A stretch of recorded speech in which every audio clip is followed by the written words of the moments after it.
This podcast is part of the Deluxe Edition Network.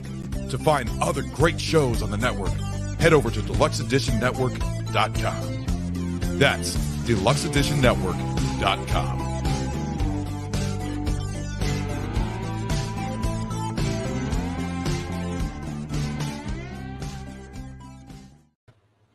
Hello, everyone, and welcome back to another amazing episode of the Steven Jarvis and Friends podcast. Today, I have Mark, and also I have Brett Man from Good Real Hunting. Today, we're going to talk about football. We want to talk about anything we want. I mean, be honest. Shut the hell up, Mark. And we already got people that are throwing out, what's up, Brett and Brett Man. Hey, what's going on, Lamontre and Thomas? Very good supporters of the channel here. I appreciate, and since you're already there, be sure to give these boys a subscription because they definitely deserved it. Just by talking to you all pre-show, I can already tell we're going to get along just well. Thank you guys for joining the stream. We're very happy to have you here.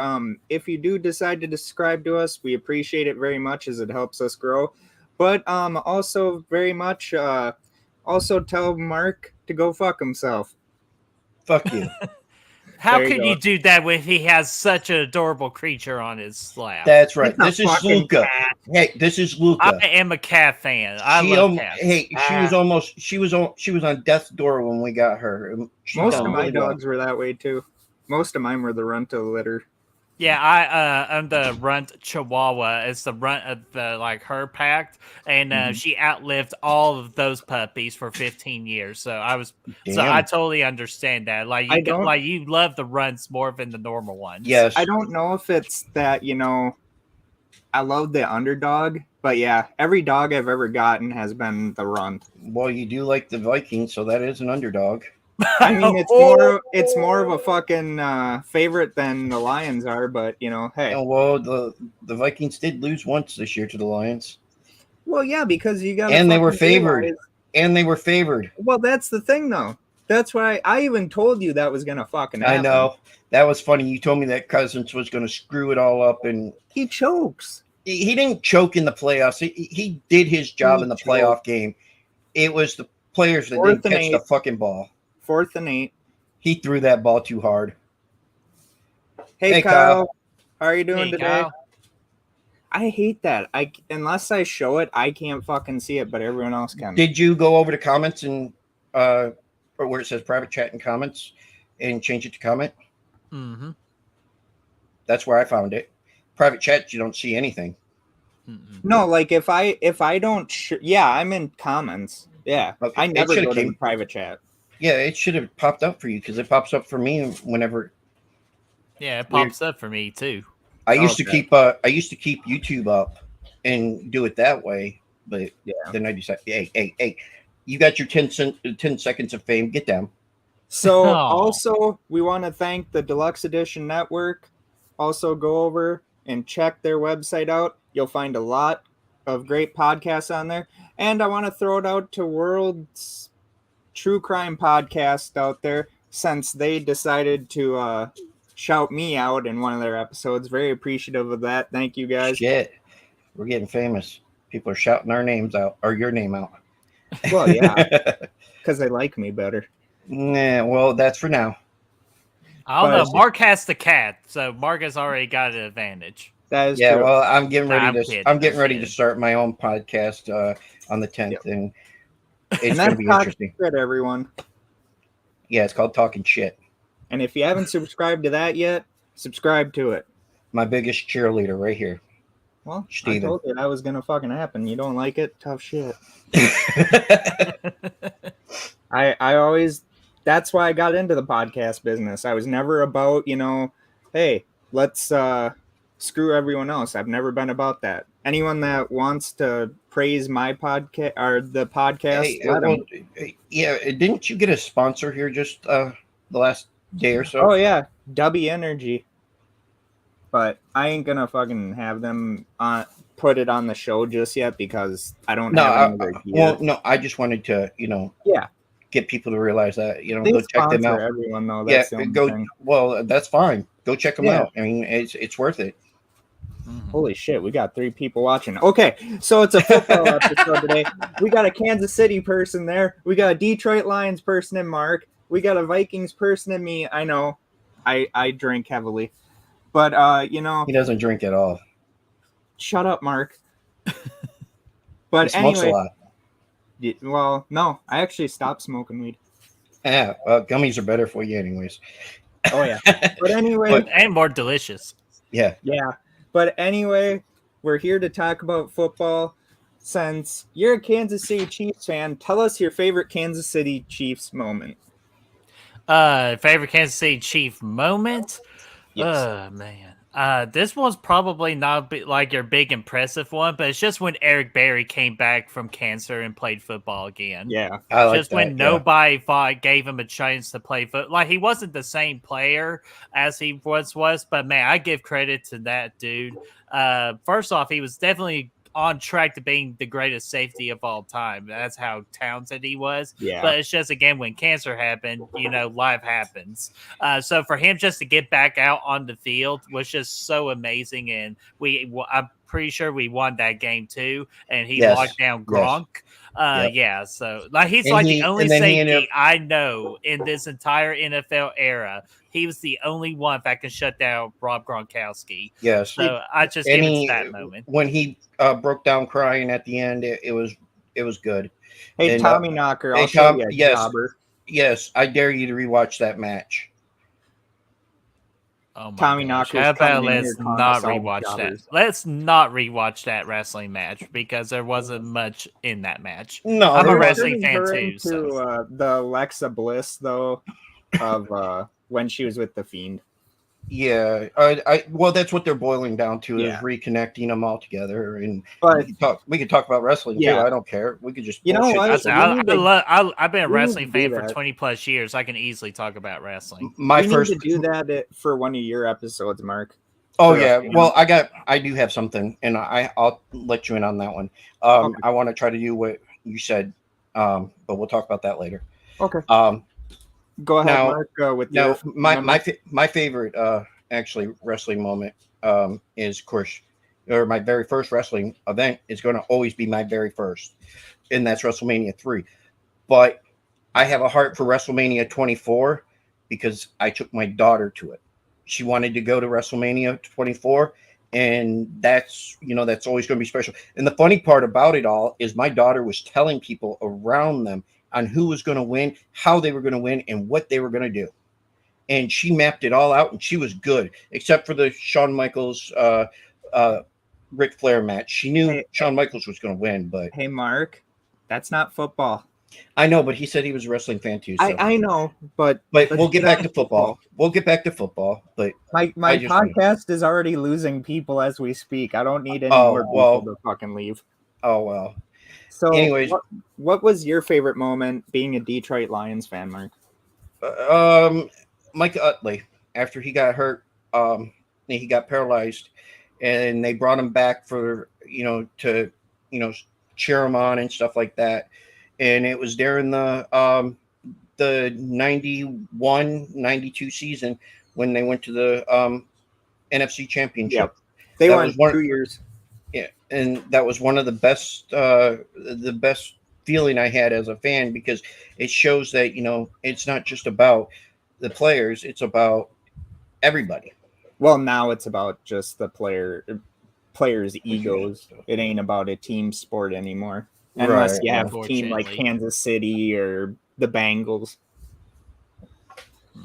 Yeah, my favorite moment as a Vikings fan, that I would say the year we got Brett Favre.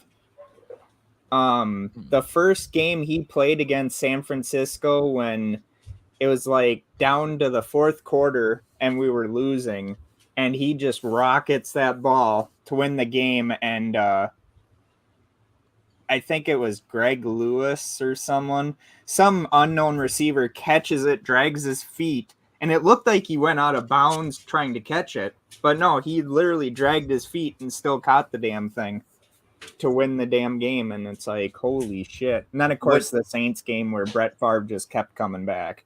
Right. What about your overall favorite one? since I was born in 93.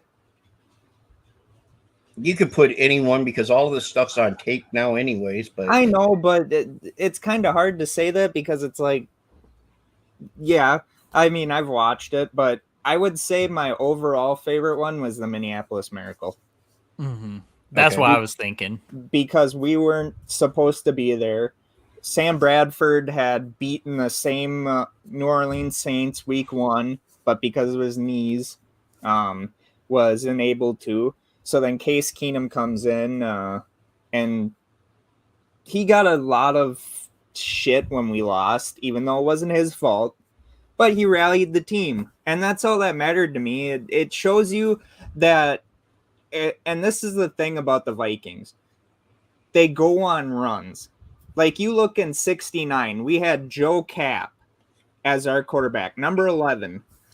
The first year we ever go to a Super Bowl, of course, Brett's Kansas City Chiefs end up killing us in Super Bowl 4, but to have a guy that didn't use the laces to throw a football, but pretty much they say, you're the team MVP. He walks up to the podium and says, now, I know for a fact there's not one most valuable Viking. There's 40 of them. And put the team MVP down and walked away. He couldn't accept it.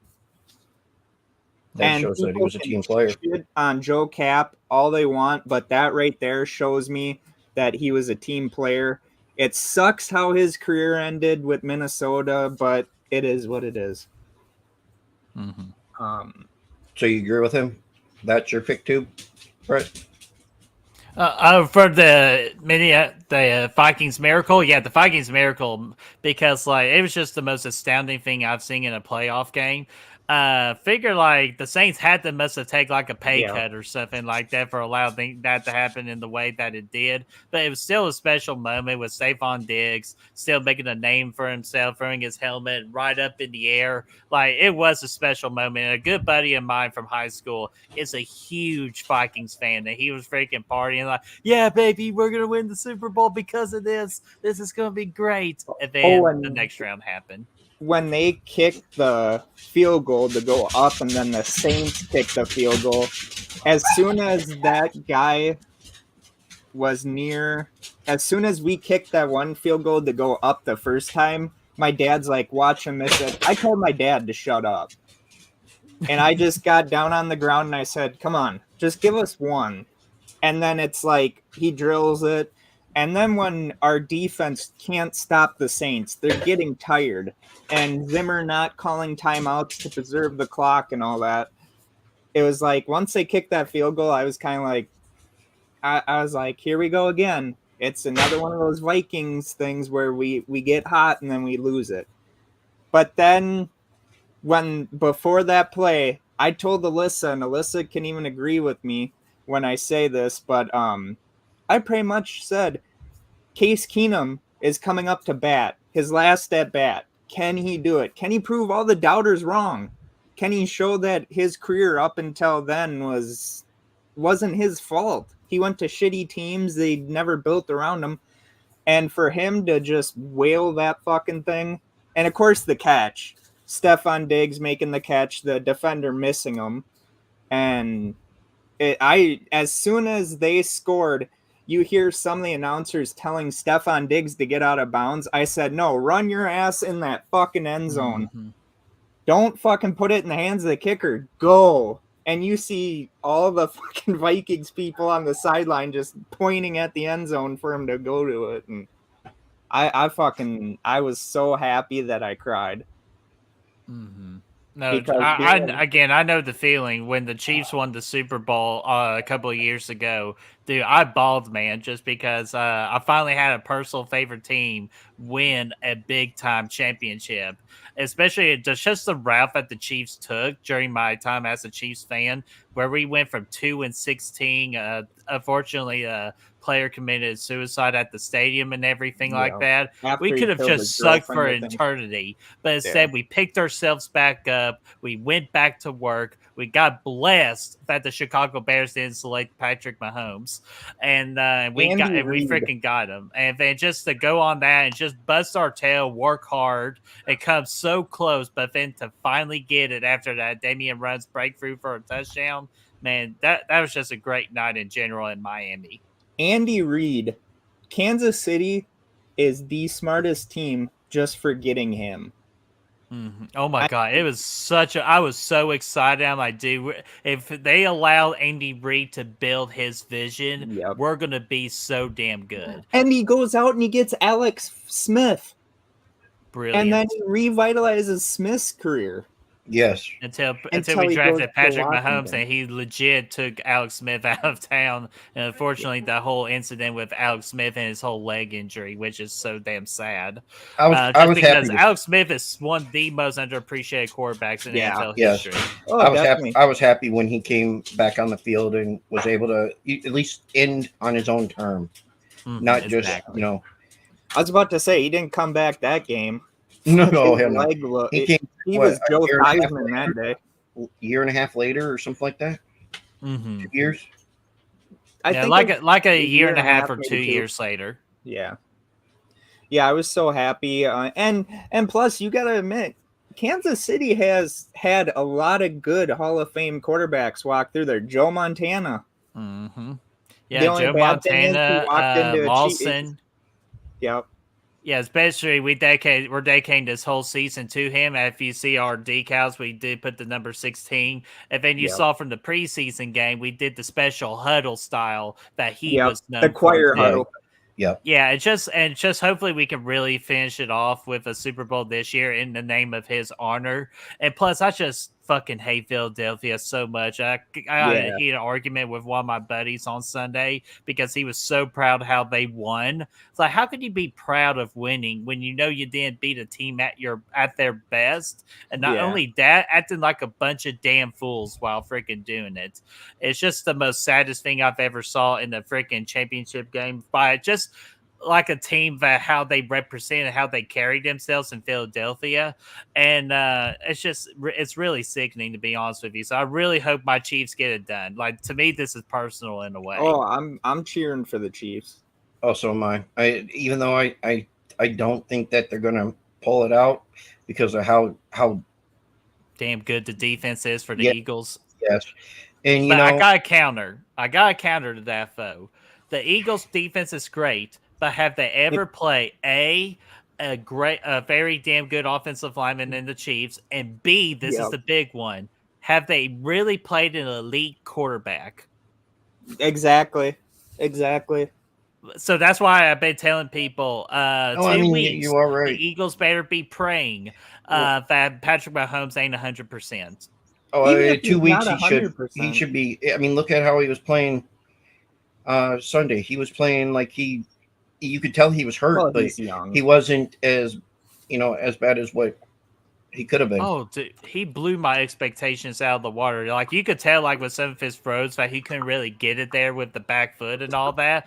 But him just to freaking try is so damn impressive because, again, high ankle sprains take like 4 to 6 weeks, depending on the severity of it. And for him to legit 8 days and get back on that field, AFC Championship, where everybody's saying, "Oh, you can't beat Joe Burrow head," and he freaking just goes out there. And plus, with players around him just dropping like flies, like Juju Smith-Schuster dropped out, Tooney dropped out, Nicole Harmon, Travis Kelce with a back problem and wasn't as explosive as he could have been, and still beat the freaking Cincinnati Bengals. That's why I'm saying, Philadelphia, 2 weeks, be praying that we're not healthy, because if we are, good luck. What about the let's see here. What about the 2 calls that the hitting Patrick Mahomes out of bounds, and then intentional grounding by both quarterbacks, but only one was called? Okay, I do have some explanations for that. Which one do you want to hear first? Let's go with the roughing the roughing the player, or just the personal foul. That one. Definitely it was, because Patrick was plenty enough out of bounds and he was already giving himself up. I mean, yeah, he was, but you could see him, and the player was actually trying to stop too. And I mean, Yeah, that could but be, but the you way have that to it's, call it. but the way it's called in the Yeah. NFL, right? But that's what gave them the chance of winning the. But now, Oh, what yeah. about the intentional grounding? Yeah, and the other thing too, for the Cincinnati player, I forgot his name, but number 58. That's all I know him at. I felt so bad for that dude because I know he didn't intentionally meant to do it. He was just freaking playing the game at Yeah, full he was. speed. He was doing Yeah. his job, he was and it pissed. sickens me that half of his teammates was saying, "You gotta be fucking smarter than that." I'm like, dude, shut up. Like he did the best he can. Hell, he even pretty sure I tore he's something in his leg during that play too. So Yeah. like, I just feel bad for Oh that yeah, dude. I hope he I doesn't watched beat his leg himself. bend. It was like, oh shit! Dude, I I thought was he more did some worried damage. about the freaking trainer on the sideline. No one freaking talks about him. He got No, drilled no, too. yeah, he got hit. But man, I watched his leg and I was like, oh man, he's got to be hurt. I Oh, gotta dude. say this about Burrow though. Do not ever count that motherfucker out. That was such a heavyweight fight type game that you could call that the Super Bowl if you wanted to. You Because really could. I don't think Philadelphia is going to be able to pull it off. I mean, even if Patrick Mahomes is hobbled, that motherfucker could still run, make you think he's going to go to one receiver and just throw it no looking. I mean, Well, I don't want him and to do it in people the Super bitched Bowl, about but that. like I just want him to go out and win and just play no Oh, they fancy will. stuff. They I know will. we'll do fancy stuff because that's just in Andy Reid's nature. So, Yep. But to answer the second question with the intentional grounding from Burrow, the first couple of times he did that, there was his running back was in like the area where it was okay to do that. Yeah. And even though I was kind of saying the whole game, he better be careful. They're going to call one on him like for doing that. If they does have a running back, but that particular play, he absolutely had no running back. The tight end was a good 5 yards deep, and he threw it at the lineman's feet. That's more than 110% the definition of intentional grounding. Yeah. Okay. Because I'm not disagreeing with you on it. The I like only those. thing I hated was the whole clock situation. That gave the Chiefs a second chance, and then they threw that pass interference. That was really unfortunate. As a Chiefs fan, I'm pretty sure I'm the only Chiefs fan that's going to admit this. I didn't want that. I wanted to see what could have been. I wish they would have handled that clock situation a lot better. But you know what? Referees are human too, and they do the best they can. Well, the NFL only has part-time referees. They don't have full-time. referees. Yeah, I know. How about you fully train? How you fully train them, give them benefits and all that. Yeah. Well, because I'm before we came on here, I looked on yours and I looked on your I think it was Instagram. I think it was. I was scrolling through it and I noticed that you were a Chiefs fan. And then I believe you put enough with this fake conspiracy stuff. I think that was what it was. Yeah. I was just unfortunate. It's honestly this year is where I just finally just start paying attention to things. It's just it's there. If you really look hard enough, the NFL freaking rigs it, man. They really do. They do. Especially, I'll tell you this: like a lot of people say the Chiefs and Bengals game was fixed and it was rigged. I personally disagree with that. I feel like the Bengals had plenty of opportunities. The same thing as the Chiefs, and both teams just didn't capitalize on some of those. So I feel like just the Bengals made the mistakes at the end, and they punished for it. So it's just who doesn't make the big mistakes at the end. But the Eagles and the Niners game, dude. As soon as Purdy got hurt, it was game over for the 49ers. Even though that defense still shut them down as best they could. But it's just unfortunate they didn't have a quarterback, and they were throwing all those flags to give the Eagles. Like half of the flags, they were right. But they obviously missed a holding call when Jalen Hurts broke through a goal line thing. And then just the whole roughing the kicker or roughing the punter, I think that was complete BS. The guy was pushed into him as it was. And he was so close to the punter. How are you expecting him to move? Like, you know, like you just that's called NFC Championship football, and you gotta let those players play. I like it when they let them play, especially when you have the wide receivers out there. against like the safety or whatever, and they're going at it trying to, and you're like, man, you see it right there. It's holding right there. It's pass interference. Oh, screw it. Let them keep going. You know? Oh, dude, the worst one was freaking how they sent Tom Brady to the freaking Super Bowl with the Bucks, and they got the Packers on that slight little tug, and they called it a pass interference. Where I think it's the worst call, the second worst call in the history of the sports, because definitely the worst call was the Saints and the Rams, where the Saints got screwed on that defensive pass interference. I agree. That was the worst call I've ever seen in my entire life. Everybody agrees on that one. I think the Saints would have beaten the Patriots in that Super Bowl.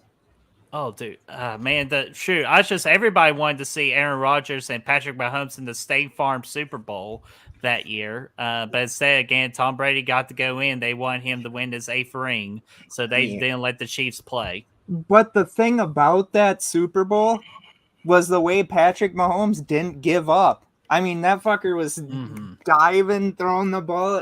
That's the thing Philadelphia is going to have to try and stop. This guy does not give up. Even with a hurt foot, he will not give up. And how are you supposed to defend like Travis Kelce and like all those freaking like weapons that Patrick has? Like, because a lot of people didn't even give us a chance. Oh, Tyreek Hill's gone. What's Patrick going to do? I'll tell you what Patrick did. He pretty much when you look at his numbers, had the best season of all time for him personally. And dude, he's only 27. He's only going to get better. The only thing the Chiefs got to do is to make sure they keep protecting him and keep surrounding him with weapons. And what the thing I really want is to continue developing that defense because we got stuff in there. We just need a couple more pieces and more years of experience. And you have the coach. You have the defensive coordinator that's fucking making that team really good. Dude, he's the most frustrating defensive coordinator I've ever met. I've ever really just got attached to. It's a love-hate relationship with that guy. But I will admit the Bengals game, as hard and freaking not clean as that game was, he called one hell of a game in that night. He earned his paycheck. Oh, yeah. I could have went with either one, the Bengals or the Chiefs. I thought the Bengals were going to pull it off because they had the hot hand. I thought so too, man. And with Patrick Mahomes, even though they said he was looking good and all that, we didn't know. And I mean, I have a prediction if Philly wins. They go full Saints mode on fucking Patrick Mahomes. And Philly will do that. Philly, I could see their defense doing that. You know, the only reason why I would want Philly to win, only reason why, no, not this year. I mean, the only reason why I would want them to win the Super Bowl is so Slay could have his ring. Yeah. That's he's a hell of a player. Yes. He is. I don't care about Sue. Sue's already got a ring. I don't give a shit about him anyways. I've never been. But I'm not a Philly fan though. I don't. Their care fans for just piss me off. Bad. Like, they're the most obnoxious people. Again, like I said, I talked about my buddy who I had a heated argument with, and I went to high school with the dude. We were pretty cool. But until just that one, how he was just so proud how they acted and how they just beat a freaking 4th string running back quarterback. Yeah. Like, it's just like, how can you be proud of that? Like, honestly, like, I'm glad your team went to the Super Bowl, but it's just, how can you if I were a Chiefs fan and that happened, like to Joe Burrow, I'll be glad to go to the Super Bowl, but I'd just be so disappointed that we just didn't beat a good team at their best. And that's what Joe Burrow would have been like. He wants Patrick Mahomes. He wants these heavyweight fighters in there. Mm-hmm. And that's why Patrick is the same way. That's why I said with the NFC, you don't really have that anymore. Aaron Rodgers is on the downswing of his career. I hate to tell it to anyone that loves Tom Brady, but from the last couple of games he played in, he did not look good. No, Tom Brady's right. He should go, in my personal opinion. I hate that dude so much. I think you should. I think you should be able to play as long as you're able to do it. Yeah, that's fair. Okay, I'll give him one more year. If he can't play up to what he should, then it's done. He should say, "Okay, I'm done." It's already done. And never give him. You are aware that a lot of the Bucks players were hurt too. That doesn't matter. But you got to let him figure out himself that it's time to go. Super Bowls with less, Mark. Oh, that's true. But we're talking about. I mean, they fired.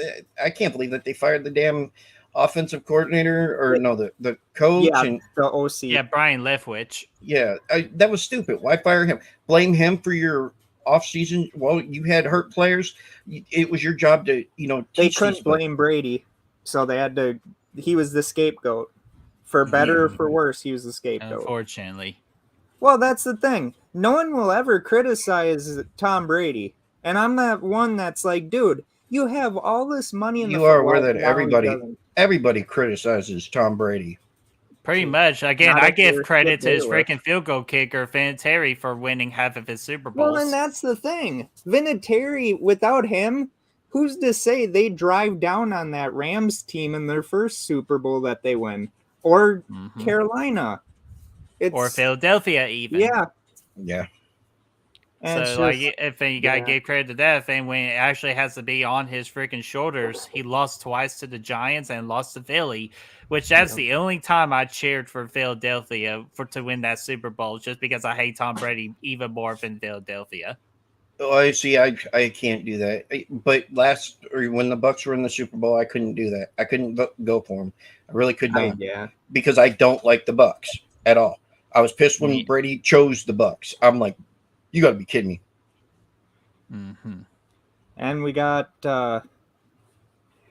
Facci. That's Facci Cinema. That's my boy Matt. Facci. How are you doing today, Matt? And I was going to say something different, but okay. Shut up. Yeah. We're not going there. No. Matt, thanks for hanging out, man. Thank you, Matt. Mark, who is your favorite team other than the Lions? If the Lions aren't in the playoffs, who are you going with? It's normally the Chiefs. Yeah. And see, the funny part is I go for the Chiefs when Detroit's not in the playoffs, so that's like 99% of the time. Yeah. But my wife goes for the Saints, and my kids or not all my kids, because my daughter's the only other one that likes football, and she found a new favorite team, and that's the Bengals, because Joe Burrow is so hot. Knew it. Joe Cool. I'm like, you gotta be kidding me. But yes, because of Derek Thomas, that's how I became a Chiefs fan. Mm-hmm. Priest Holmes was my scapegoat of being a Chiefs fan.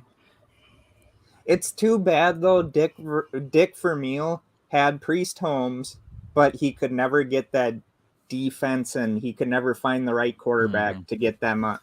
And had he done that, they would have won They would have won a Super Bowl. I mean, the Chiefs have always had great players, but they've never had the consistency of what they do now. Well, that's what I'm saying. You had Priest Holmes. I mean, granted, when you had Derek Thomas, you had a great defense then. They thought, in course, after Joe Montana retires, then it was Elvis Grbac, Rich Gannon was a great quarterback. I mean, the Vikings gave up on him way too early. I think the Raiders did too. Oh yeah, definitely the Raiders did. The last year before he retired. God, sorry, I'm having a daydream right now. Just a what if scenario if Jamal Charles was playing with this Kansas City Chiefs team. Oh, he'd be unstoppable. Oh my God! Priest Holmes too. Like, my God, we'd be unstoppable. Could you imagine Patrick Mahomes with that Chiefs defense back in like the 60s with Buck Buchanan and all them? They'd be unstoppable. Well, remember, we've also talked about this before. Hold on. I'm just saying, back then they had to be. I still think that back then they had to be stronger to be the ability to do what they did, because they don't have these rules that they have now. So the question would be, would he be able to withstand it of being a player of then what he has of the rules now? Well, that's the thing. With the rules back then, you could literally mug a wide receiver. You could kill the quarterback. I don't think, people can hate me. Tom Brady fans can hate me. Skip Bayless can yell at me and say I don't know what I'm talking about, like he did to Shannon Sharp. But you know what? God. Honestly, Tom Brady could not play back then. No, because they would have killed him. Name a quarterback in the past 5 years that could play back then. That could play back then. Mahomes, maybe. See, I don't even think that either, to be honest with you. Again, as much as my pride is, man, I think Joe Burrow can. Yeah. Because he just is so calm and cool and collected that I feel like that kind of cockiness to him fits in that style of the NFL back in the day. Granted, actually, you know what? With Patrick Mahomes, I don't think any coach would have put up with him doing what he does. I mean, when he first came in the league and was doing that no-look pass, you had every fucking announcer out there fucking bench him, get rid of him. He ain't good. It's like, and now they're sucking his ass. It's like, really? That's just why Andy Reid is such a freaking great coach that he is, because he gave a chance to see if that actually worked. And when he realized, hey, we got something here, he just changed his whole complete playbook to fit with Patrick Mahomes and his team. So that's why, again, Andy Reid is definitely should be considered one of the great coaches of our time. Yeah. So now I guess it's up to me. Another team I usually root for, even if the Vikings are in the playoffs. It's kind of hard to say because I don't just love one team. I mean, with what Detroit is doing now, they should have been in the playoffs. Seattle had reason. If it wasn't for them not coming together until after that, yeah, but then they had no right being in there. Seattle had no right being in there. Yeah, but come on, Geno Smith did great this year, though.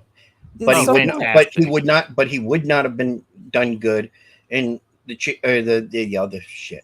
Seattle would not be there if they did not have Walker. Yeah. He's great, and that defense too. Yeah. He was a great running back, or he is a great running back. He's up for Rookie of the Year also. But I still think Detroit got screwed.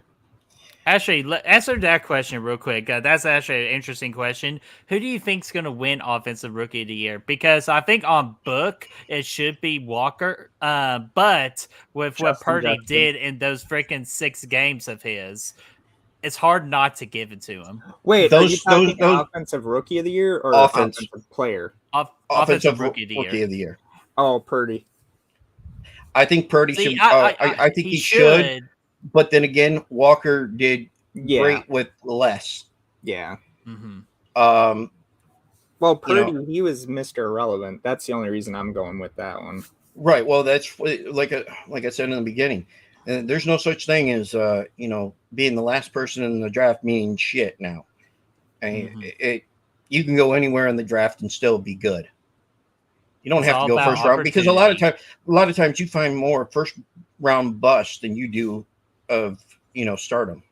Well, and Pacheco from the Chiefs, our running back Pacheco from the Chiefs, yes. Number 10, he was drafted in the 7th round, and here he is. He's our starting running back. Yeah. You find better running backs in the later rounds than you do in the beginning. Yeah, because they got more to prove. Absolutely. And McKinnon is a great running back too for us too. Okay, let's go with this one.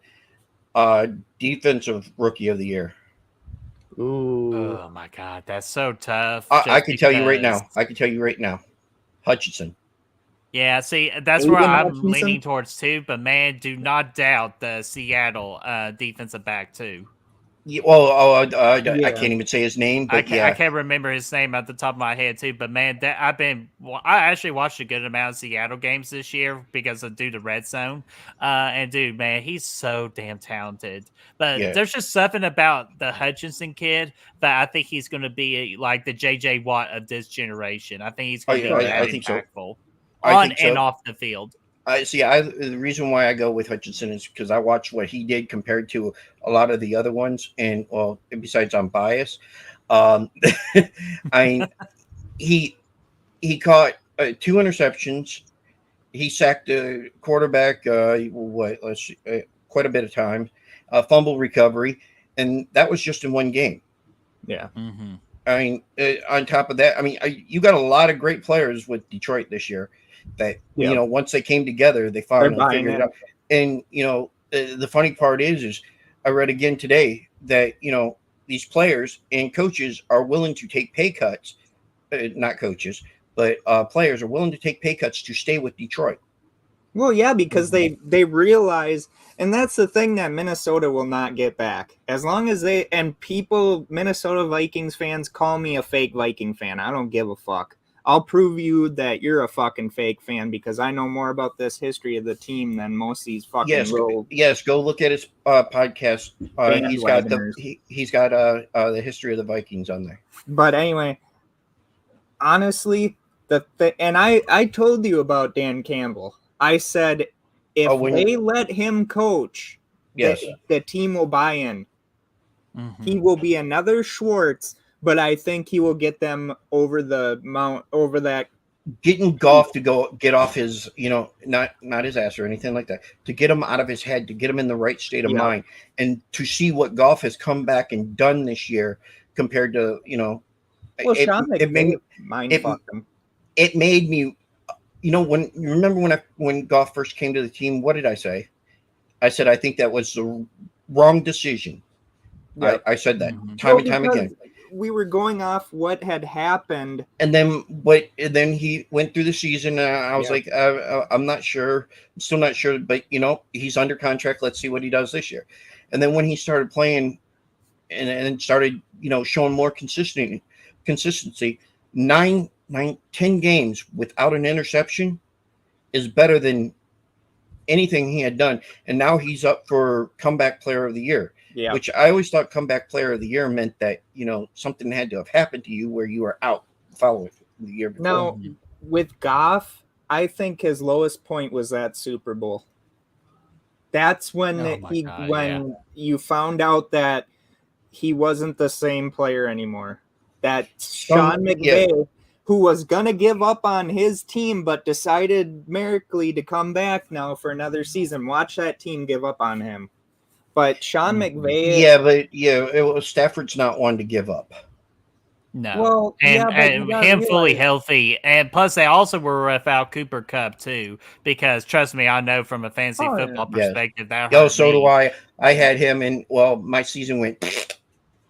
My season didn't do that, but I would have easily won the fantasy championship if I had Cooper Kupp on my roster. Well, I did good. I've been doing 2 fantasy leagues for a few years, and one of them I've been in the basement for like 3 years, and this year I finally made it, to the second round of. I don't play playoffs. Fantasy football anymore. Yeah, it's like any championships. Huh? Any fantasy championships? I have won 4 with one of my leagues. Nice. So I'm a 7-time champ out of multiple major leagues that I play in too. So damn, hell yeah. I'd like to do. Go ahead, Mark. No, go ahead. I used to be that person that people hated in fantasy football, and then I gave it up because people thought I cheated when I had all these, I was like fucking Tom Landry, Hank Stram. I was putting up charts and shit, and they're like, get rid of them folders. Why are you using them? And I'm like, that's why I do. I watch the game. I mark down who I think's going to do it. But granted, I gave up again because me and Mark were in a league together, and he got to go to the playoffs, but yet I had a better record than he did. And I told that owner, I won that year. I still had a better record than you did. I own the league. That's why I got the settings. I don't remember what the settings was. That was a few years ago. And plus, that league sort of went downhill. A lot of people quit out of it, so it was pointless. And I couldn't pull the teams and do other things, so I just let it play out. That pissed me off. It's like I would like to do get a bunch of people together and do that through some of these podcasts. Yeah, I would. I'd love that. Get a lot of people from the Deluxe Edition Network too. Yep. Yeah, I'd love that. Nice. Yeah, me and my buddies I'm YouTube friends with, we're kind of like talking about starting our own fantasy league too. Yeah. So if we have some extra spots, I would love for you guys to be a part of it. Yeah, I'd love that. Something different, and then I'm not doing right now. This coming up year, I'll only be doing 1, so I'll have an extra spot open. So hell yeah, I'll be doing my first Dynasty League this next coming year, and I've never done a Dynasty League before, so I'm nervous, but I'm also very excited. All right, Brett. Top 10 favorite players. Oh God, dude, top 10, man. That's so top tough. 10? Oh, why don't we do top 5? I can easily do Okay. top 5. Okay, you do top 5 then. Do they have to be in order or just mention says 5? Just mention 5. Any Okay, decade, any team that you like. Oh my God, because like that is so hard to do, my friend. Like just to put, because again, there's just so many great players. Just to name some on top of my head, the 5 best of all time for me personally. I know it's still early, but you got to add Patrick Mahomes for me. Just what that freaking guy does on the field to just to keep his team in the damn game is astounding. So he is in. I'm a Tennessee Volunteers fan, so I got to add the Sheriff, Peyton Manning, onto that list. Definitely, if he was on the Patriots, he would have won 10 Super Bowls over Tom Brady's dumbass. So, yeah. It's just unfortunately Tom Manning had to put in a lot more work and carry his team, with exception of the Broncos because they actually built around him and all that too. So it was once easier they got for him. Tony Dungy as head coach for Indianapolis, he built that. Oh, team we all know around Peyton was the coach. He was the coach, the offensive coordinator, the quarterback coach, the player. He was pretty much freaking Jackie Moon from Semi-Pro. He was freaking everything in Indianapolis. That team out. Just having his name there, people wanted to go. Yeah. Mm-hmm. Dungy brought that defense. I mean, Dungy, the year that the Bucks won, it was because of Dungy. Yeah, that team was done already. You know, Chucky didn't have a reason to win that one. He didn't win it. Yeah, he did. He wanted to show up at Al Davis. Right. Well, he didn't. Technically, to me, he didn't win it. I mean, Dungy won it all. Well, that's because that was his team. That's like they say the Ravens pretty much won Cleveland their Super Bowl. Okay. Well, hold on. We sort of interrupted him. Yeah, sorry. We have a habit of doing it's okay. We have a habit of doing that. I'm here for the ride, man. So I got Patrick Mahomes, Peyton Manning. Definitely gotta go with freaking Randy Moss, man, just because he was just a freak of an athlete, of a wide receiver. Definitely have to go with Ray Lewis. Definitely one of the most baddest dudes you will ever meet, while also being so fun and entertaining. And the 5th one, it's a little bit of a shock. Oh, actually, I know the 5th one, and I'll give you an honorary mention too. 2 honorary mentions, really. But my number 5 is Eric Berry, just because, again, he was on path of being the greatest safety ever. Kind of like with the Ed Reeds and all that. It's just unfortunately cancer happened. But the 2 honorable mentions, real quick. I was a big early late 90s, early 2000s Dolphins defensive fan. So I love me some Zach Thomas back in the day. Yeah. Such a damn good player. And then another one who retired too early, but I give the man respect for him to do that. That's Patrick Willis for the 49ers. Yeah. That was a bad dude right there. I think what happened with them having such a run, and then of course Kaepernick happening, I think that kind of just took it out of him. Mm-hmm, yeah, it was just a bad situation, but he was just it's pretty much Ray Lewis passed the torch on to him, and I feel like a lot of it was more like due to injuries and how concussions were so big during then. So I respect that man for making that decision, but man, what could have been with his career, man? Yeah, I agree. And no, Mark, I'm not saying I like Kaepernick. Oh, I never said that. We both know how well you love him. I fucking hate that guy. And it's not because of his views. It's because he gets too much fucking credit for what they did that year. Oh my God, so bad. I'm like, why don't they give him an opportunity? Is it because of this? Is it because of that? I'm like, no, because he just is not a good fucking quarterback. Like, it's like, why do we have to include all this? Why can't we just do his on-field thing? And he had a really damn good nobody likes to hear that. Carried him. That's like now the big topic of debate now is it's historical because it's now 2 black quarterbacks. Why? Yeah, that's awesome. I didn't realize that. Well, see, here's the whole thing I look at. Quit putting it in the. Why keep putting it in the media that it's black? Why not put it 2 elite quarterbacks? Yep. Instead of saying black. The only problem with that is I don't consider Hurst elite. Well, That's okay, the only reason. I mean, but you know what? He's got his chance in 2 weeks. And but then it's just about, it's always the media is one of the things that always pushes that. Well, It it's pushes just buttons. it's just the way the world works now, unfortunately. I know. Doug Williams, I give him the biggest credit because they asked him that question after he won the Super Bowl against the Broncos and John Elway that year. And he says, they asked him, well, how long have you known you've been a black quarterback? And he's like, why does it matter when I'm a quarterback? Yeah, I may be black, but you know what? I'm a quarterback. Why does that matter? Mm-hmm. Exactly. And coming from a team that they deemed racist, being the Washington Redskins, I don't. But, with all these little whiny crybaby bastards. God, man. Honestly, Speaking of like you a have freaking people- messed up organization is Washington. Well, yeah. Like if they would just start a Heineke instead of like freaking Wentz, I bet you Washington could sneak into the playoffs too. Yeah. But to have what had happened to Doug Williams leading up to that Super Bowl, to have his whole team say, black, green, red, yellow, whatever, you're our quarterback. They didn't care the color of his skin.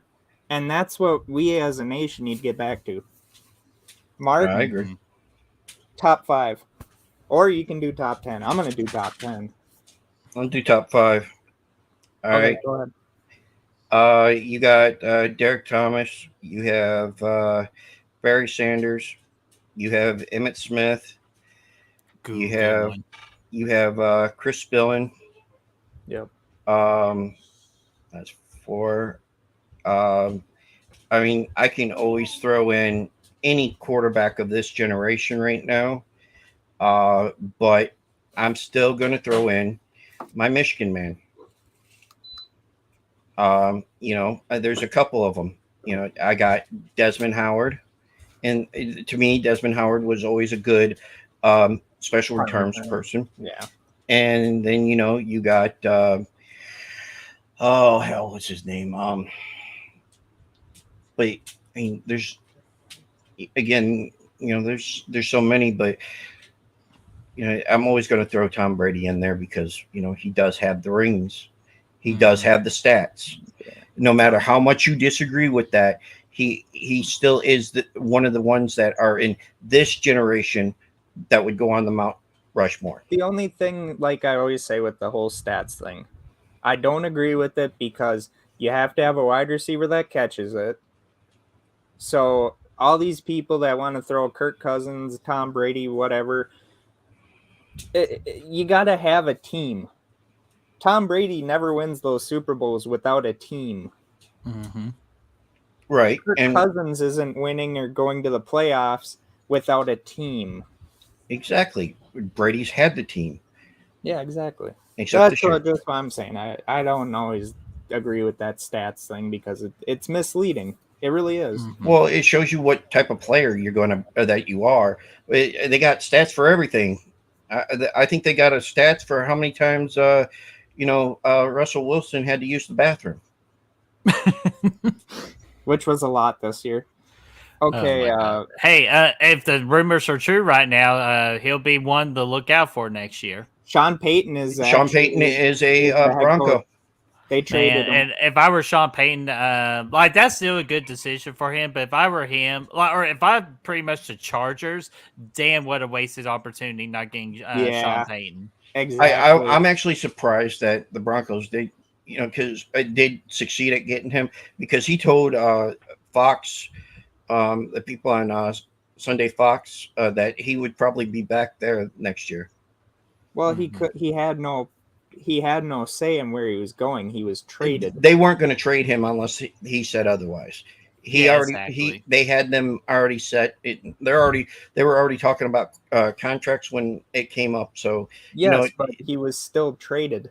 Right, so but it would never. Yeah, technically on paper, but the Saints organization say, "Hey, you let us know where you want to go, and we will work with it. I still think he chose the wrong destination, but that's me. Oh, I think he did too. But man, if he went to the Chargers as a Chiefs fan, I would be wearing my brown pants every chance we played the Chargers. Oh yeah.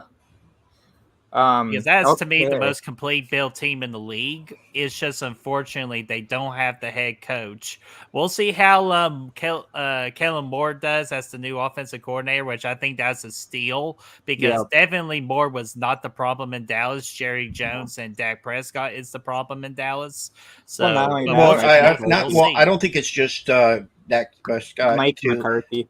Mike McCarthy is not a problem at all. No, I think first off, you gave Elliott, Zeke Elliott, all that damn money, and he hasn't done shit. He's lazy. Yeah. Same thing with Dak, lazy. And that's why it's just like that's the problem. You paid those guys. That's why. Here's my belief, real quick. My belief is, we could give these players these big time contracts, but put goals behind those contracts. Hey, if you throw 3,000 yards, here's some more money. If you throw less than 10 interceptions, here's your bonus. Do it that way. But if you give them all that money all at the exact same time, you're screwed. Unless if you're like Patrick Mahomes, which he'll use that money for good and he'll still play his ass off. You should you just gotta know your team and you gotta know your wait a minute. He did buy into the Royals, so I'm not sure if he did that good of Yeah, that's the other thing too. Why does Patrick need all that money when he's freaking like part owner of the Royals and he's got a freaking big time State Farm and ketchup freaking? Because his wife wants all that money. The funny part about Mahomes is if he wanted to play baseball, Detroit Tigers owns his rights. Well, baseball, his dad played baseball. I think it's funny though. He owns he's a minority owner of the Royals, but yet his rights are to Detroit. So it's just because we know he ain't going to play baseball and all that. But it's still hilarious though. But man, I'm just saying, like Patrick has all that freaking money. I bet if he had to do it all over again, he wouldn't take that much, and he would have used that money to build a defense. I guarantee it. Oh yeah, definitely. And plus, he's one of those players that I'm sure he would have said, hey, I need a defense instead of giving it all to me. How about we spread it around? Oh yeah, if there's a way, it's hard to do it now, but like if there's a way he could restructure his contract, I would think he might would have done it already, maybe. But again, give it time. He loves all that money, but you know what? He deserves that money because he makes it in the NFL. Yeah, right. Well, I don't think anybody deserves that much money. Not playing that. Not playing the game. Right? You want to give some of it away? I'll take a little bit. Ooh, okay. Top 10 for me. All right. We're gonna be here forever. No, I know. Well, number 10, I have to go with Dick Butkus, Chicago Bears. Ooh, good choice. Number 9, I'll go Gale Sayers. Walter Payton. 8, I'm going to go Randy Moss just because Minnesota invested too much into him, and had Chris Carter been there for longer, you'd have gotten a lot better with Moss, but that ego and attitude changed his career. He didn't really mature until he went to New England. That's what happened with Antonio Brown. He got too big in his head. Or after getting knocked completely out of pretty much he got his personality knocked out of him. Yeah. That ain't it though. I don't believe that hit had anything to do with it. I think it has everything to do with it because he was a completely different person after that hit. He got mixed up with the wrong people. That's what it could be. That added that too. But man, I'm just telling you something real. I bet if you scanned his brain right now, there's some major problems with it. So I already did 8. 7, I want to go with 7, I'll go Chris Carter. Because he was your everyday wide receiver. I'll even say he was better than Randy Moss. Not stat-wise, but being a team-orientated captain, way better. That's a bold statement, but I appreciate bold statements. Yeah, but how many times did Randy Moss, when they needed a first down, do what Chris Carter could do? Chris Carter could catch it one-handed, tippy toes, right at that first down marker every chance he got, and never had the ego problem. 6, I gotta go Warren Moon. But also, I have 2 at 6, so Warren Moon would be the first one. Doug Flutie would be the second. Flutie. I love Doug Flutie. He got screwed over in Buffalo.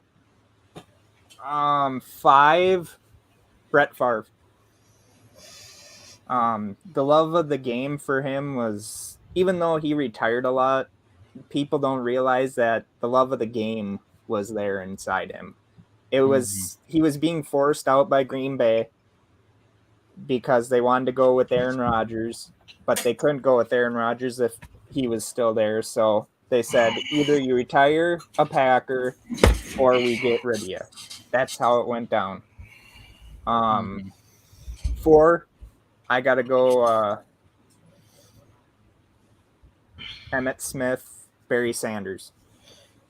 I'll put Barry Sanders a little bit higher than Emmitt Smith, because if Barry Sanders doesn't retire early, he would have had the rushing record a lot sooner than what.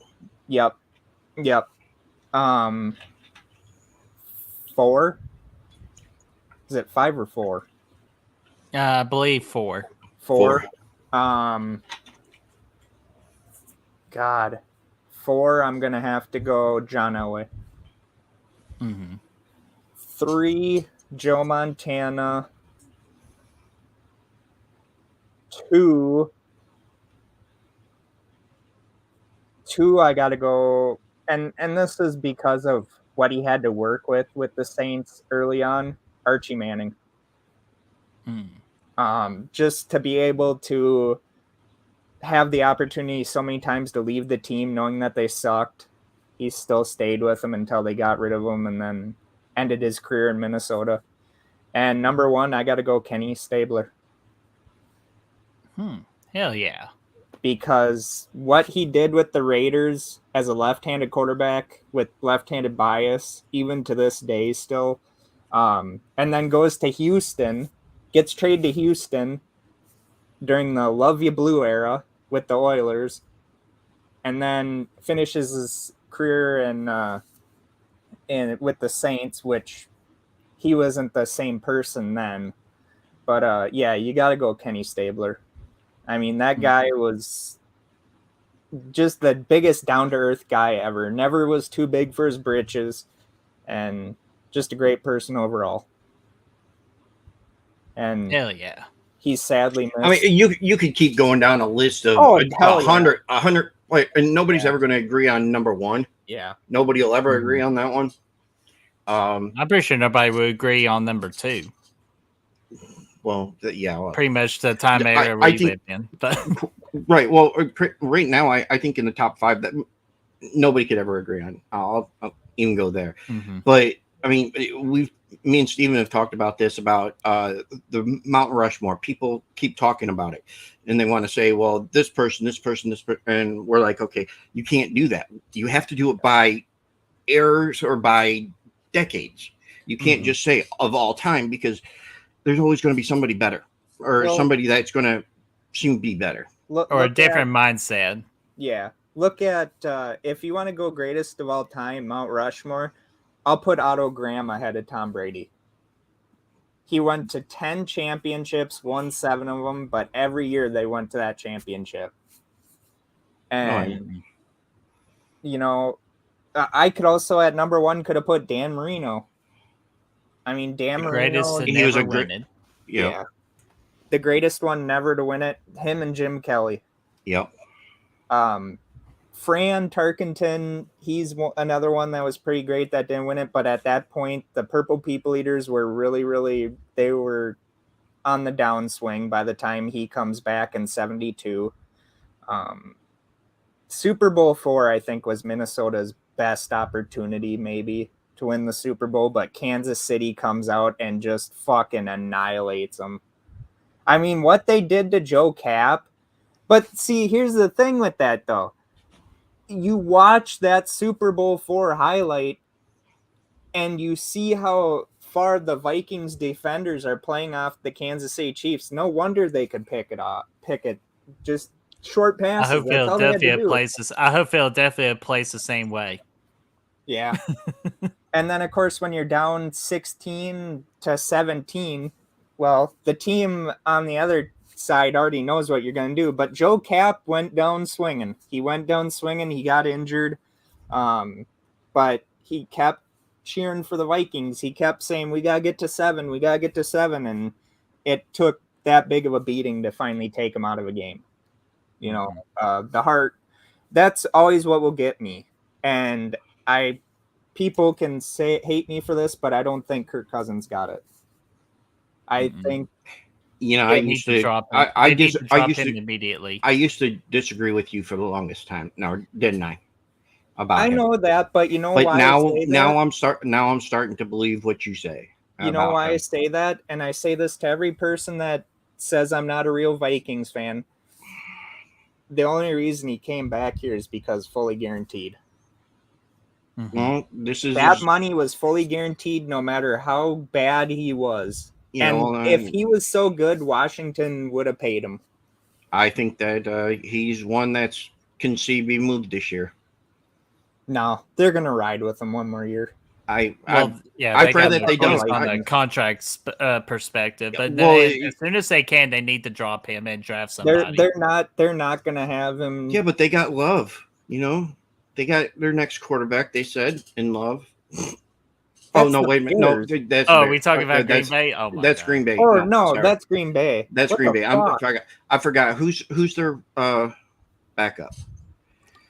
Oh fuck. I haven't seen him in a while. I don't know why I just thought of the Packers. As much faith as the Packers have in Love, it's the same amount of faith that the Niners have in Trey Lance. Yeah. Honestly, I think the Vikings are going to screw the pooch on this one. I've been saying that ever since Kirk Cousins came to Minnesota. I think, and people will say, well, you would have had to pay Case Keenum $25 million. I'd rather have paid Case Keenum. I would have paid him a less amount of money. Yes. You could have rebuilt the defense. That defense could have gotten fucking better. The Vikings also gave up on other quarterbacks way too soon. Oh, definitely. Well, I mean... we both know which quarterback we're talking about here. Who?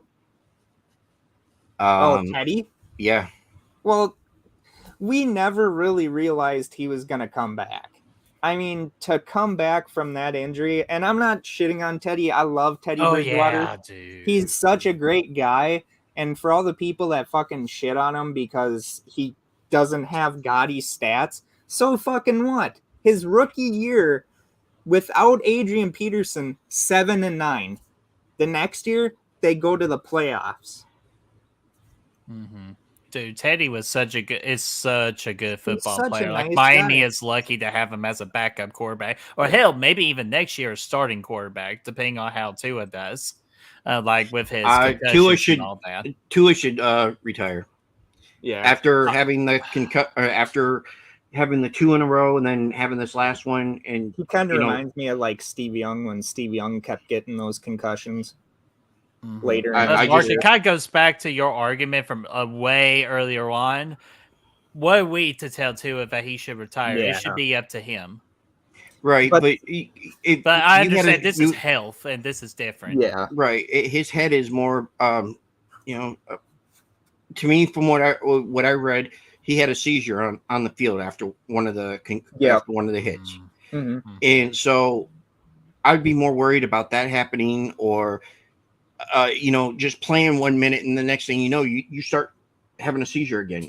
There's no guarantees.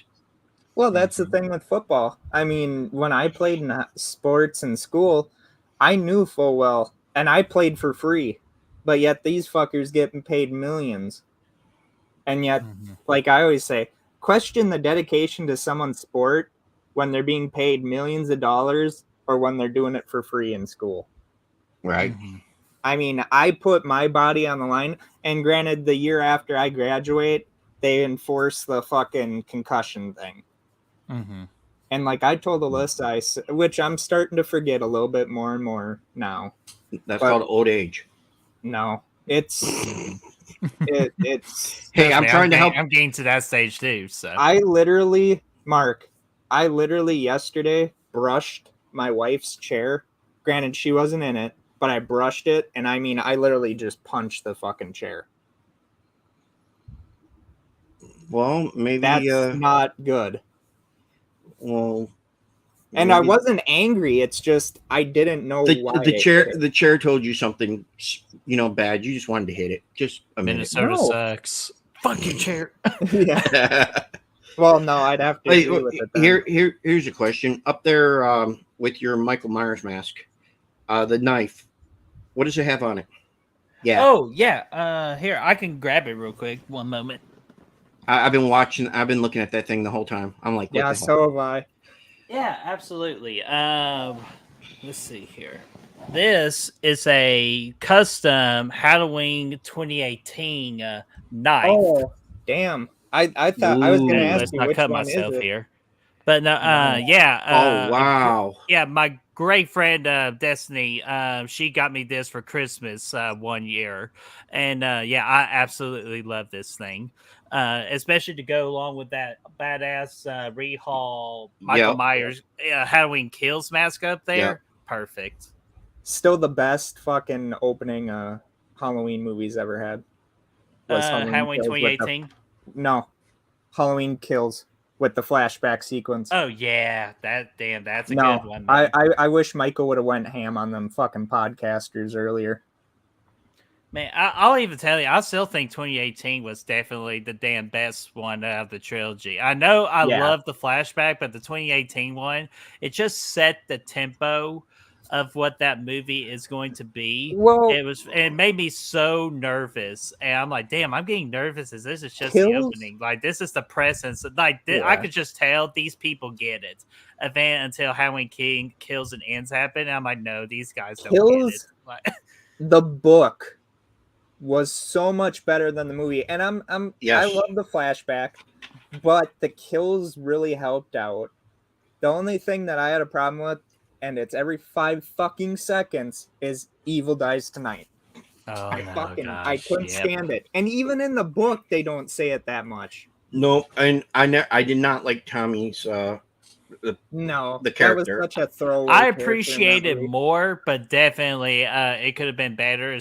But that's just and you bring Brackett back. Oh yeah, that's the thing. That's the biggest gripe I have with Kills. So many missed opportunities. Brackett and Laurie, or using the legacy characters to help build up the newer characters. Like just so many missed opportunities. Again, like I appreciate the movie, what it wanted to be, bloody, nasty, and great kills. Congratulations, you did it. But you're the second movie of a trilogy. Your job is to go from point B to point C.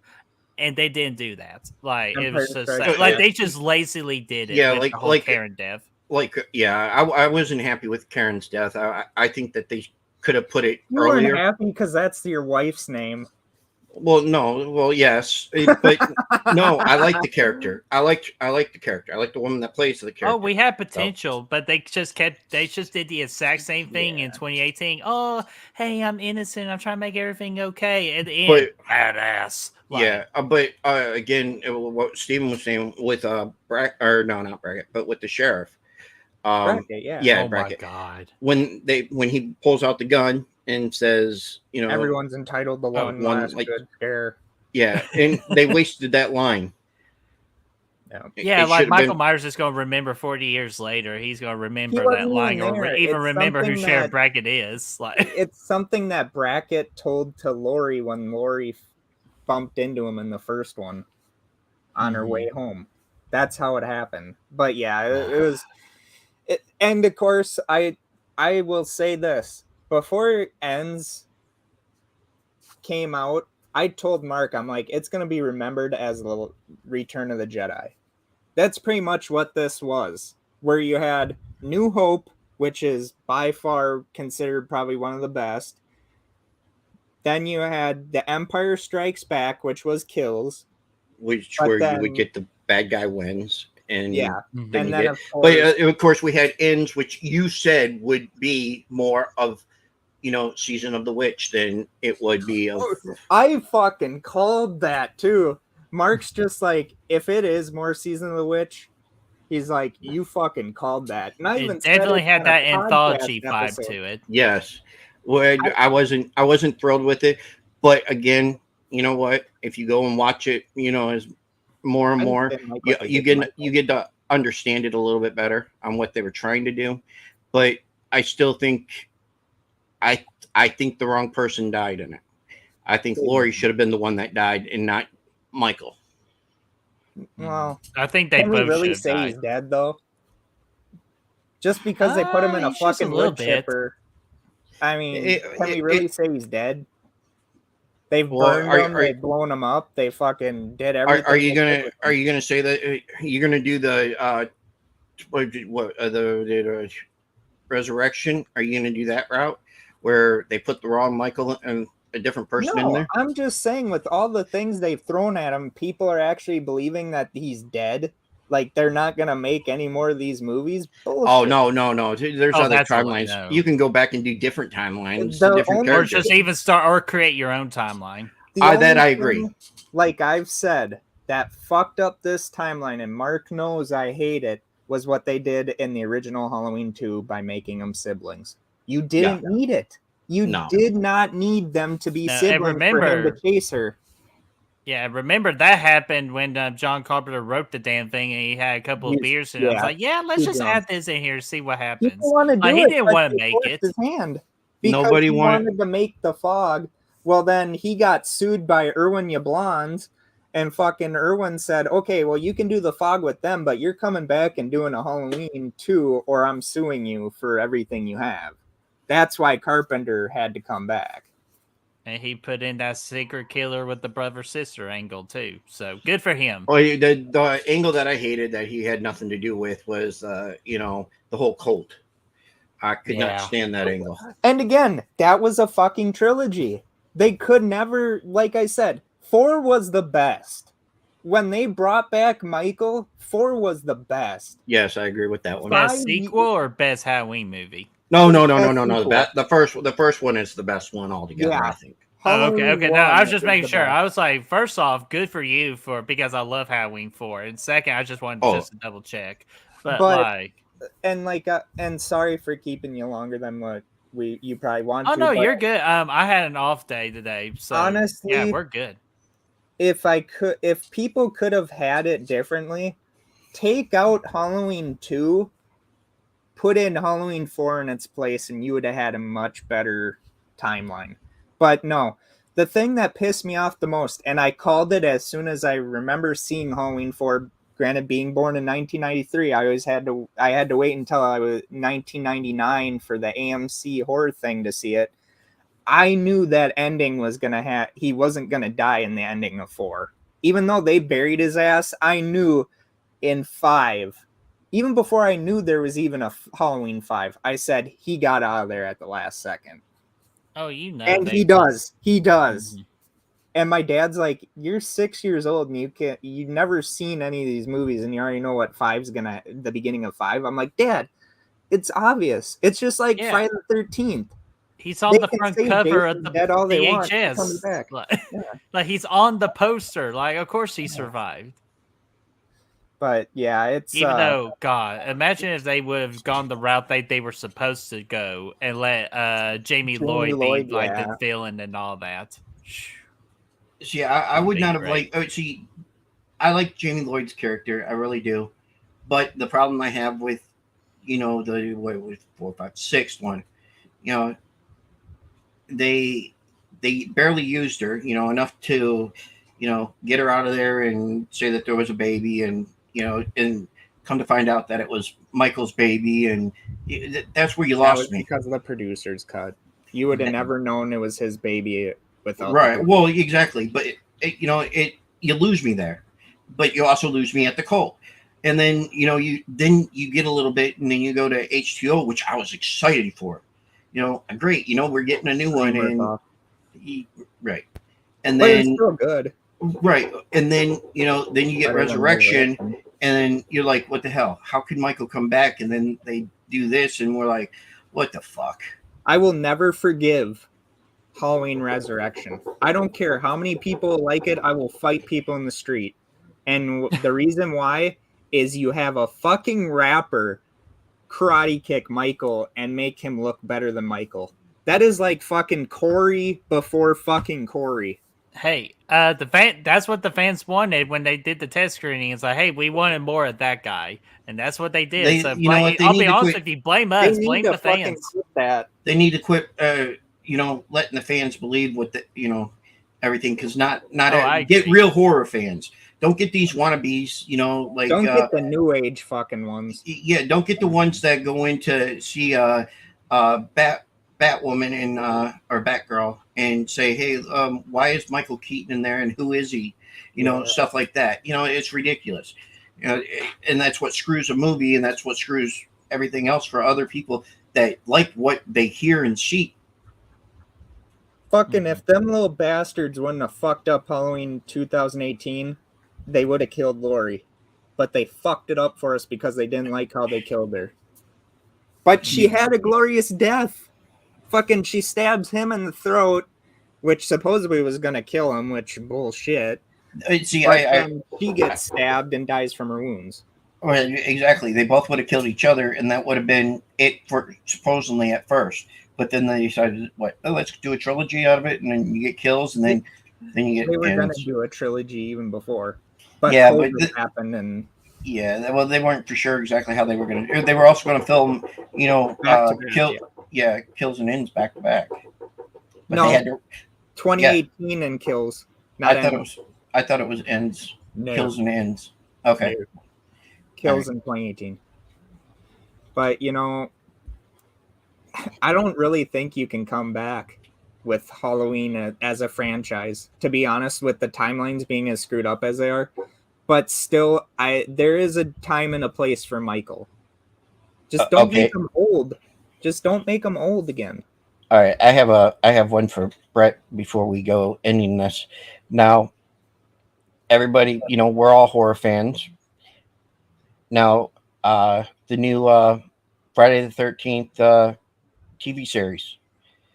What do you think? Absolutely excited to see what A24 does with it. Just because if there's a particular and even like my good buddy Braden, he even kind of wanted this to happen before I wanted it to happen. That A24 is the perfect studio to tackle on Friday the 13th. Just because I didn't believe in it, but after the success of X that A24 did, that's where it kind of say, hey, okay, these guys can do a slasher, and they could do Jason Voorhees, and plus, just to go back to the roots of everything, pretty much you're doing everything from a fresh start and a fresh perspective. Not only are you appreciating the older fans, but you're also gaining new fans as well. So I cannot be more excited for A24. Or what about the Crystal Lake show? I'm so freaking excited. I can't wait. And what about them bringing back Allison, right? The first, How do you think How do you think she's going to pan out in this? Because they said that she has a reoccurring role. I'm wondering if she's going to be like, telling the tale, sort of, or something along that lines. Because are you talking about Alice? Yeah, Alice. Yeah. Oh God! First off, absolutely hate Alice. I really do. There's not a final girl that frustrates me more than that girl right there. But that's not disrespect to Adrienne King, because she was just doing what she was told to do and all that. But damn, she was so poorly written. It was so bad for me. From what I read, they haven't said what she's going to do in it, but she dies in the second one, so I don't know how that's going to, Well, they've already said it's going to be a prequel, so what they're going to and Erica's going to be more than one season too. So right, there's 4 seasons. Spread it out. Yeah, they greenlit 4 seasons, but I'm just sort of curious if she's going to be like the storyteller of it, type thing. I don't think she's going to be the storyteller. No. I think what they're going to do with it is they're going to go back in time and tell the story of Kid Jason and Pebble Voorhees and even the famous Mr. Voorhees that we're all dying to know the story of. And the series, the TV series, it's the absolute best time to explore that character. Really, Mark? Really? Sorry, I was looking at something else, and that just popped in my head. So, if you could pick somebody to play Pamela, who would you pick? Oh my god! The chick someone. From Okay, X. this ain't or Pearl. Mia Goth. Yeah. I've never seen those movies. I don't think she need to. would. They're I don't good. think she would do that. No, she's too busy off doing the next one. Oh, yeah. But yeah, there's so many different people that they've talked about doing it. I'm just sort of curious because they've already have stuff. They're starting. Jenna Ortega. No, she's too big. I feel like here's the thing too. I think this is your opportunity to build new stars. So don't get famous people. Get actual gotta have that one famous person in it. I know, and Jenna Ortega's not that one though because she's got Wednesday. She's got movies. I mean, look at what they did with Bates Motel. That's what originally started a lot of this, off. Vera Farmiga or however. Well, they weren't all. Farmiga. Yeah, they weren't really famous or anything like that. So, I mean, bringing them in and it helped bring their fame up some. But I mean, they did Bates Motel really good though. Mm-hmm. That's true. The first couple of seasons, yeah. Well, they did lead up to the death though, so that was a good thing. Yeah, but to answer your question, have y'all watched American Horror Story? Yes. Do you remember season 2 with the blonde lady? Yes. She would be an excellent Pamela Voorhees, in my opinion. Yes, exactly. Not Sarah Paulson. No, not Sarah Paulson. No, I can't the other remember one. her name in my head. I know who you're talking about. I just don't. My wife could tell me if she was sitting here. Because she was also season 3 in The Coven, where she's that force lady too. Yeah, and I agree with you. That would be a perfect one. Now, what about the movies? You heard that there is a movie in the works now. Sean Cunningham's gonna do it. And the funny part is my favorite thing. I'd love to see when I see that pop up, and you have all these people saying, "Well, they can't use certain things," and they're like, "Well, duh, they're working together now." Dumbasses. All I want to say is, you dumbasses, learn how to read. Say it. That's what I fucking do. I don't care. They find my fucking podcast. What are they going to say? Oh, you called me a dumbass? He was mean to me? I call fucking half the people that think I'm a fake Vikings fan dumbasses. But yeah, it's, here,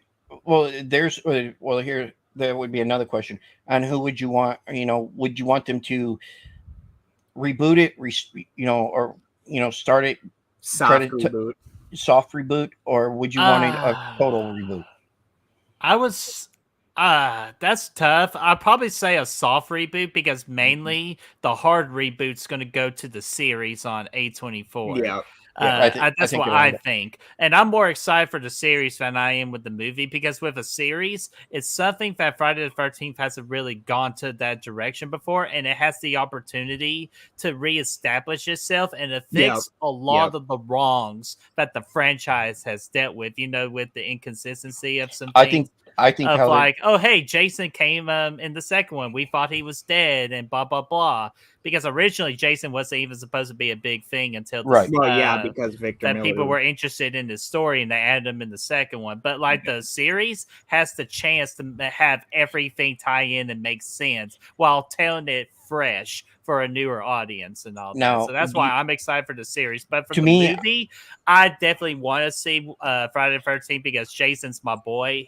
That's my personal favorite franchise. As you can see with my mask right here, signed by 3 Jason Voorhees. I got the one Mark sent me, but it's still, I haven't taken it out other than when I showed you that night, Mark, because I have nowhere to put it right now. So once I get settled and all that, I will. I gave him one that was signed. I had to. And if it's the movie, we better bring back Mr. Derek Mears as Jason Voorhees. I see. I No. Love that. First off, I met him. He's one of the nicest people you will ever meet in your entire life. Well, And I plus, I agree just with love that. how he played Jason Voorhees. Well, I like that, but I'm also a Kane Hodder fan.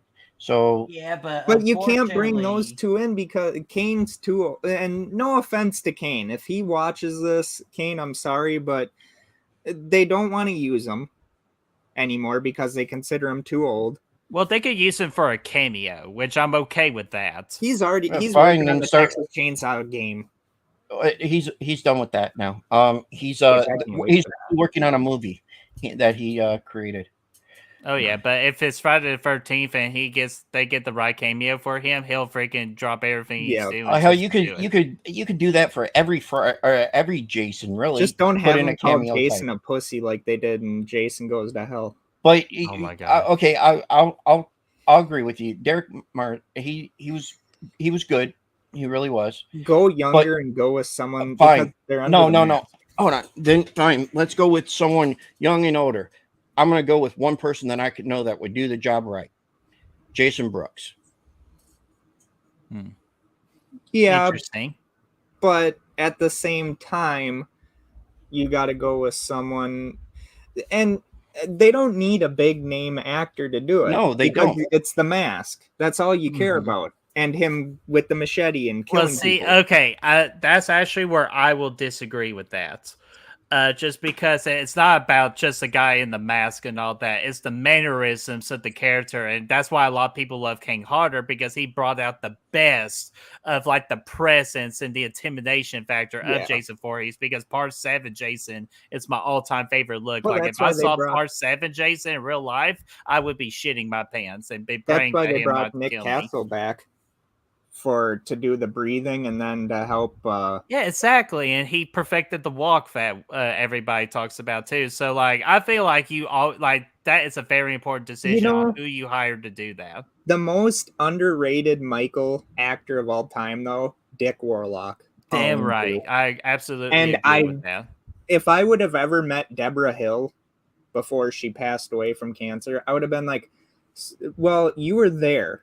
If you didn't like the way he was walking, why didn't you coach him on that? Or why didn't you call Nick and say, hey, Nick, we got someone playing Michael. Could you kind of help him out with the walk? Other than that, Dick Warlock was really because good. Nick Castle is like, why can I not just play Michael?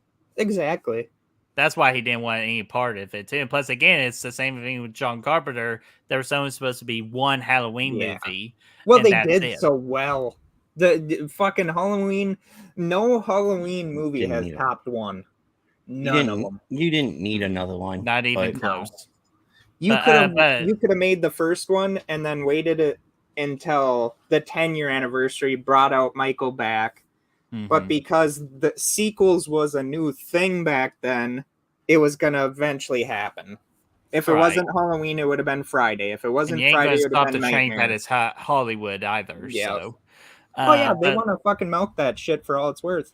Oh, absolutely, and especially with 2018, and it made over 200 million. Yeah, absolutely. But to let me ask you guys a question, as I know we're tying things up here. With the movie, who would you want to direct Friday the 13th? Because to me, there's one really good answer. I'm biased.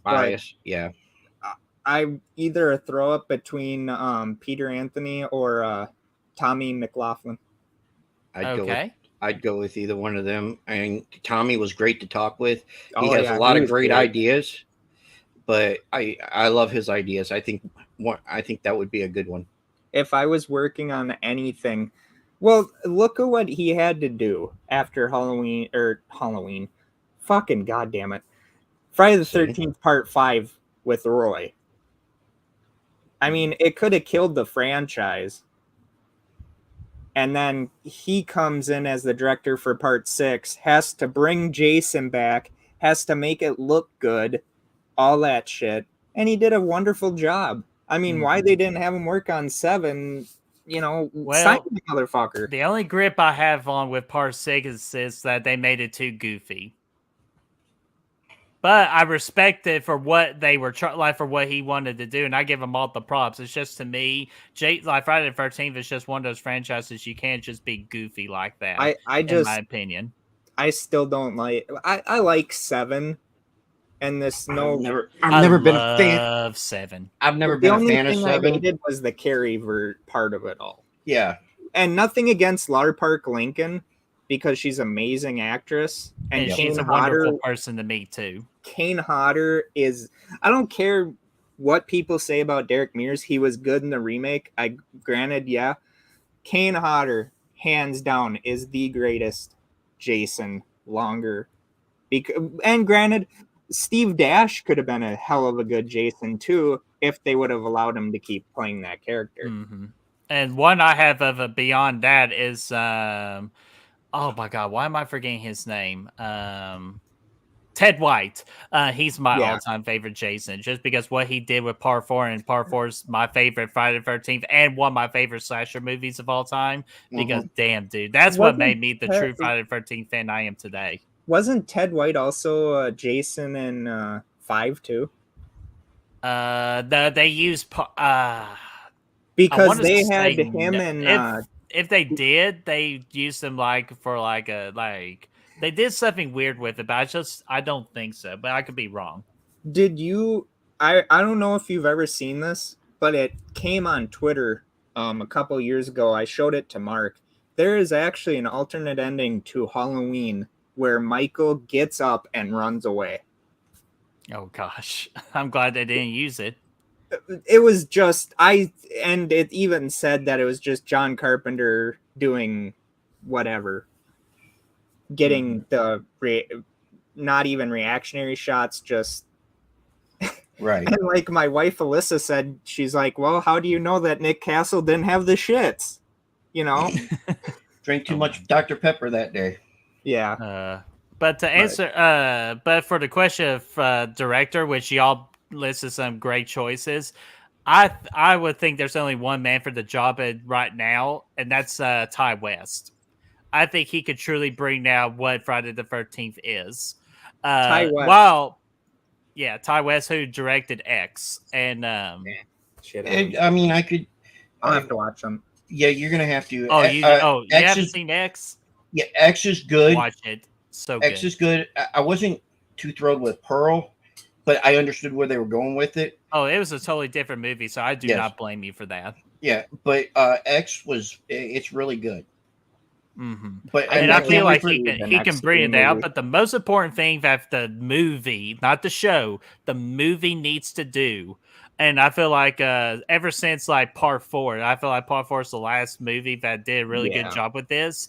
It's the characters. Give us damn good characters, and not just Jason.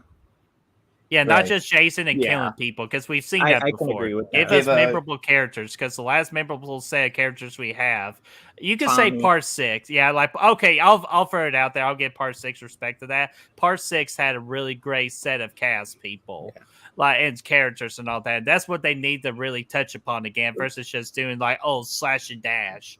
Give us a character that can go on for more than one movie. Also, you know, the thing that got me, and I agree with you on that, Mark, and I'll give you a hell yeah for that one. But the thing that got me is, okay, Tommy is the one to kill him. Why wouldn't you keep going on that? Like, granted, I get that, you know, they wanted to have Lar in 7. They chose the Carrie route with that. But why not fit Tommy in that? Because his story was completed because he buried Jason in the bottom of the lake. He completed in his mind the prophecy. His story was told. Like, his story was finished. Kind of the same thing with Sidney Prescott in 5. Like, people say, well, where is she at in 6? Well, we don't need her. Her story was finished. She wasn't coming back. Yeah, well, she's not dead, so she can still come back to 7. She'll come back in 7. Unfortunately, even though her story's done with 5. Well, it just depends on how many more brothers and sisters or somebody else that her mom and dad have fucked out of everything else. Yeah, but uncles, cousins, twin brother-in-law. One thing I can say, and I agree with Brett on that, with the way they ended 5, Yeah, that was the best way to end Sydney's, because she still survived. They killed Dewey, which was while stupid. passing the torch. I Yeah, want She to. did Well, everything she was supposed to do. And I the reason that she's not in 6, it's just they didn't want to pay. Not only, I know everybody's saying they just didn't want to pay her, and yeah, I'll admit that's they true. didn't have But at the something for same her. time, what else can they do with Sydney's character? yeah. Eventually, It was starting to get stale. Right. That's like Gail. You know, Exactly. I And I feel like money Gail's on. gonna die in 6. She's gonna die. I think she needs to die now. She's gonna die. Dewey's dead. Sydney's not back. In the last one. Well, you can only kill one legacy character. Dewey shouldn't have died. It was building up to do that, so I agree with the call. Plus, you needed that emotional impact blow, and they completed that. Dewey's the only. Plus, they had to carry on the Scream legacy, where like you gotta like expect the unexpected. Yeah, Dewey's the only one that's died in like 3 separate movies, and they kept bringing him back. Yeah, he should have died in 4 too with the toilet pan. Well, I told my daughter Liberty. She was like, we were talking about it. I was like, well, Dewey could still be alive. He's been through a lot less. And she goes, well, both knives on both sides. I was like, come on, he's been through more. They gutted him so bad in that movie. No, but if Gail does not die in this one, then they did something wrong. You got to eventually to get all the legacy characters gone. Even writing her off without killing her, because she's already been done. Like, you don't need to kill her. If you kill her, my God, pray that the Scream fans don't come after those directors. With Gail, and I'll even add on to it a little bit. The reason why I think she dies in this next one, which I can't wait to see it in theaters, that's March, isn't it? March the 10th, or March the 9th if you go a day early. Yeah, me and my daughter's got it on schedule.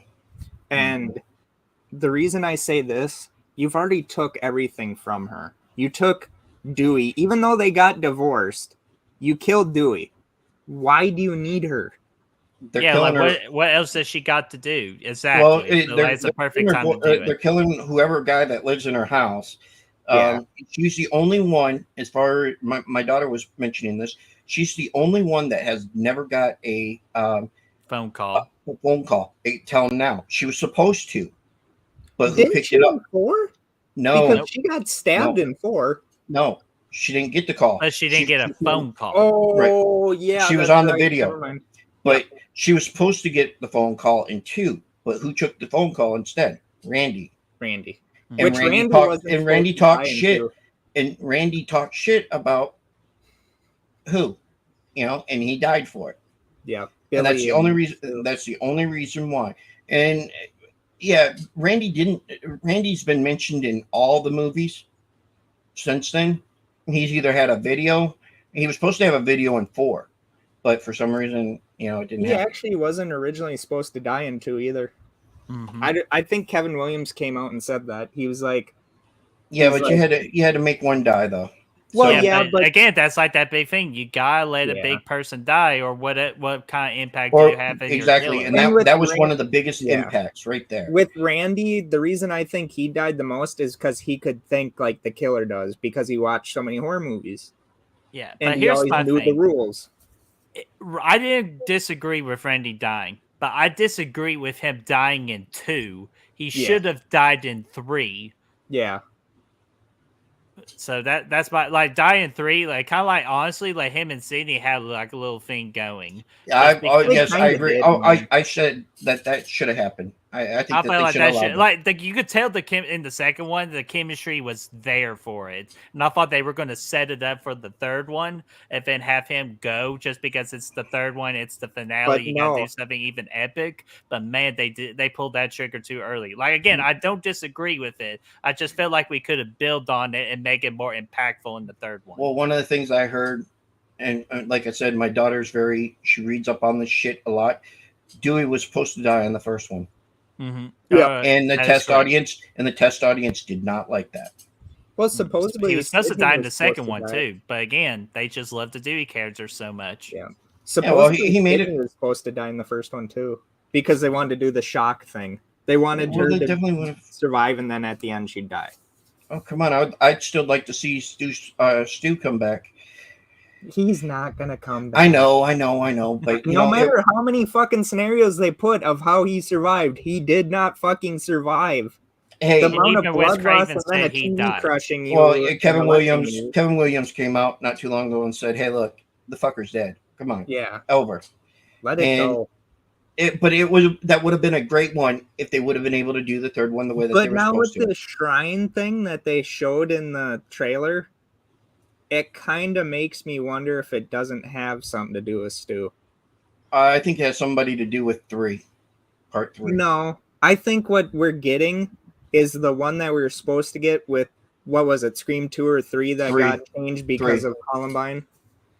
I think that's what it's going for with this one. I think because you see them on the fucking train and you see not 1, not 2, I think you see like 5 Ghostface before the first one shows up. 3. Well, whatever. You see that many Ghostface, so you can't tell me there's not like a fucking, and I don't want to say cult of them, but like people that are like so fucked in the head that they want to carry on. Yeah, exactly. Is there more than 2 this time?